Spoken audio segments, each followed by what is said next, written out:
Moderator.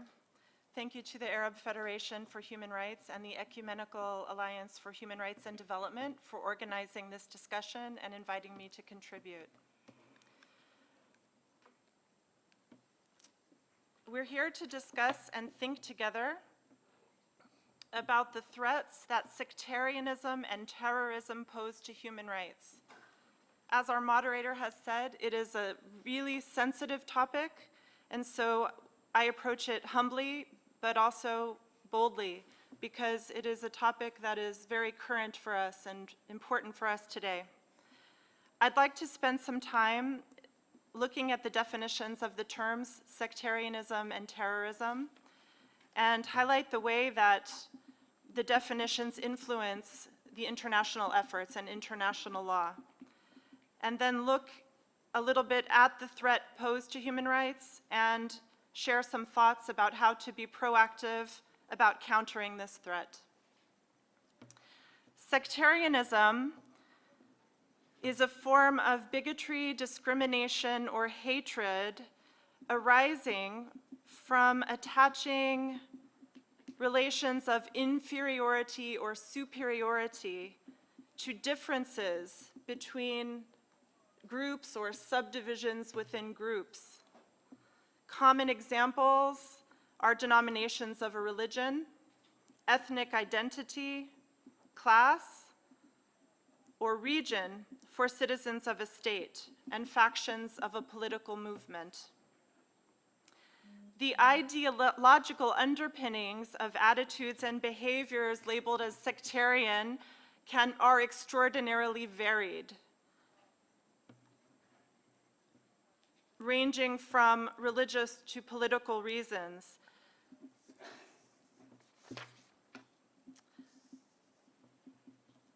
Non-sectarians espouse that free association and tolerance of different beliefs are the cornerstone to successful, peaceful interaction.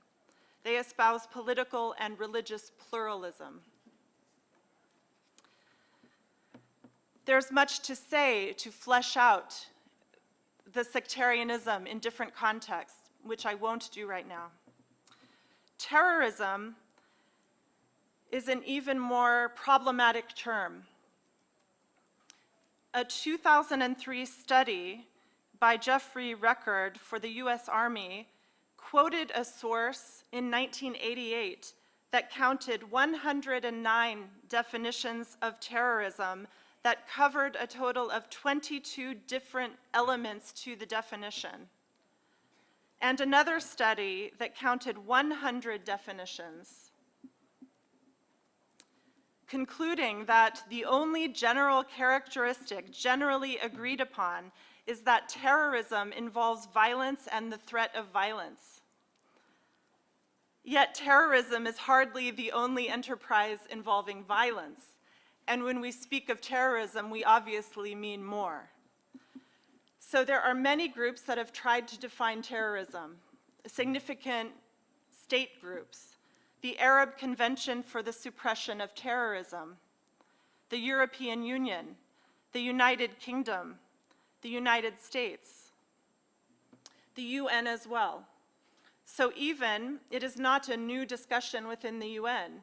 Even back as far as 1937, the League of Nations was trying for a kind of comprehensive convention. It was called the Convention for the Prevention and Punishment of Terrorism, which never entered into force. Since the year 2000, the UN has again been working on a comprehensive convention on international terrorism, which isn't finalized.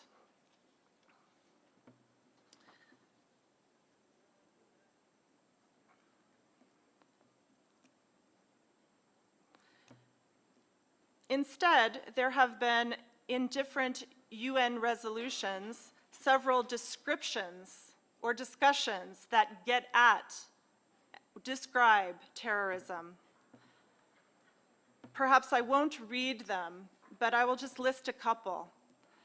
The UN General Assembly Resolution 4960 adopted on December 9, 1994, the UN Security Council Resolution 1566, adopted in 2004, and a UN panel on March 17, 2005, which gave description. In a moment, I will give some common elements to commonly held definitions of terrorism. So instead of a comprehensive resolution, instead of a comprehensive treaty, there have been 12 smaller treaties that follow a sectoral approach, identifying offenses seen as belonging to the activities of terrorists. They adopt an operational approach, focusing on the activity. They focus on the actions of non-state actors and talk about the state as an active ally in the struggle against terrorism.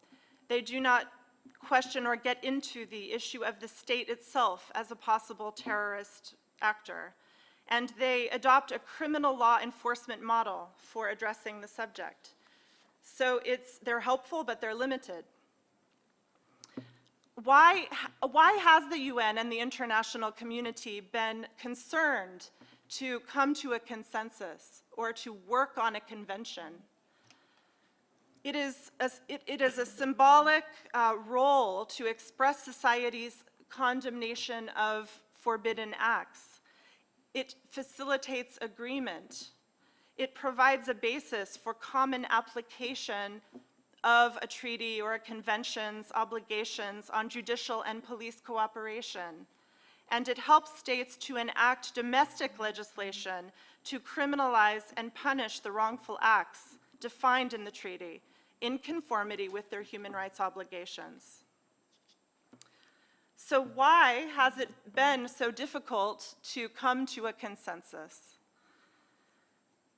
The term is politically and emotionally charged, as we know. There are differences of opinion between various member states about the use of violence in the context of conflicts over national liberation and self-determination. There are differences in fundamental values at stake in the acceptance or rejection of terror-inspiring violence as a means to achieving a goal. Sami Zaidan, a Lebanese diplomat and scholar, talks about the political reasons that there is no consensus on a definition of terrorism. There's a risk of taking positions. He cites the example: the Taliban and Osama bin Laden were once called freedom fighters and backed by the CIA when resisting Soviet occupation of Afghanistan. Later, they were clearly on the top of terrorist lists. The UN views Palestinians as freedom fighters struggling against the unlawful occupation of the land by Israel. Israel regards them as terrorists. And he goes on. The term is ideologically and politically loaded. It is, when we receive it, pejorative. It implies moral, social, and value judgment, and it is slippery and much abused. In the absence of a definition of terrorism, the struggle over representation of a violent act is a struggle over its legitimacy. The more confused a concept, the more it lends itself to more opportunistic appropriation. Let me give some commonly agreed elements in absence of an official consensual definition. One, it is the use of violence or threat of violence in order to purport a political, religious, or ideological change. Two, it can only be committed by non-state actors or undercover personnel serving on behalf of their respective governments. And again, this is what's agreed upon. Three, it reaches more than the immediate target victims and is also directed at targets consisting of a larger spectrum of society. Four, it is a crime that is made illegal by legislation and a crime that is inherently immoral and wrong. And outside of a common definition are the issues of wartime or peacetime acts of violence committed by a nation state against another nation state. 2, reasonable acts of self-defense, such as the use of force to kill. And 3, legitimate targets in war. Sectarianism tells us that it is normal or okay to be isolated from one another, to discriminate against the other. It can lead to a hatred of others, a sense of righteousness in asserting control over others, and indeed violence. And in the worst case, it can be one factor that leads to terrorism. As we know, people the world over are feeling more insecure because of acts of terrorism that are happening in many different places. There is a felt need for a greater security measures. This brings us back to the side event discussion that we had on Friday, where we discussed the false dichotomy that can arise or can be made between human rights and security. As we seek to counter terrorism, we can easily override people's fundamental human rights, justifying that it is necessary. Okay, let me just wrap up. In actuality, I thought I had 15 minutes. Eroding human rights is not a solution. To the contrary, upholding human rights actually becomes part of the solution in creating secure individuals, communities, and nations. And maybe in the conversation, I can say more about proactive measures, but what I wanted to summarize was that it's important to take a comprehensive approach, ranging from looking at the rule of law all the way to working with civil society. And I was going to emphasize the importance of working and engaging young people in the civil society work to build bridges, to understand one another, to find spaces of commonality, to learn also how to be together in disagreement. So I look forward to the discussion and the interventions of the other panelists. Thank you very much. شكرا دكتورة كريستين هوسبيل على مداخلتها القيمة. وحقيقة يعني عفوا الوقت ضيق وإلا كنا ممكن نسمع أكثر وأكثر يعني، ولهذا نرجو من الداخلين الآخرين إنه يعني